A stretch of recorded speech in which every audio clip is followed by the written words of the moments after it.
મિત્રો હવે છે ને કોઈ પણ વ્યક્તિના સરકારી ડોક્યુમેન્ટ હોય ને એમાં એક સરખી રીતે નામ લખવાના રહેશે।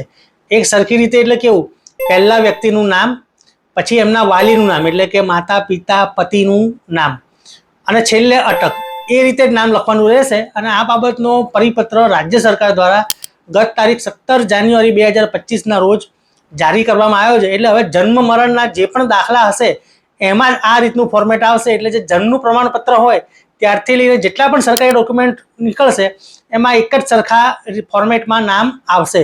તો આ પરિપત્ર શું છે તમને જણાવું। જો તમારા પરિપત્રની કોપી જોઈતી હોય તો તમે મને ડાયરેક્ટ મેસેજ કરજો, તો હું તમને પરિપત્રની કોપીનો ફોટો આપી દઈશ।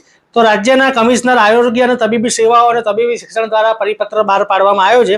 અને એમાં બાળકના જન્મના પ્રમાણપત્રમાં પહેલું નામ આવે, બાળકનું નામ આવે, બીજું નામ આવે, પિતાનું નામ આવે, અને ત્રીજું જે છે એ અટક આવે। બાળકના પિતાના નામમાં પણ એ જ રીતે પિતાનું નામ, પિતાનું નામ અને અટક।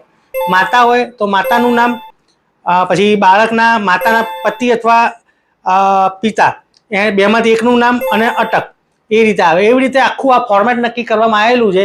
એટલે હવે પછી કોઈ પણ સરકારી ડોક્યુમેન્ટ હશે એ આ ફોર્મેટમાં લેવામાં આવશે। એટલે પહેલાં ઘણી વખત અટક લખવામાં આવતું હતું, અથવા ઘણી વખત પહેલાં નામ ને અટક વચ્ચે લખી કે છેલ્લે લખી, એટલે ઘણા બધા ગોટાળા થતા હતા।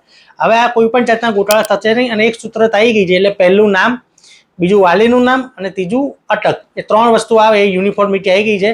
તો આ તમારી જાણકારી માટે ખૂબ જ અગત્યનો પરિપત્ર છે, એટલે મેં આપને જણાવ્યો છે।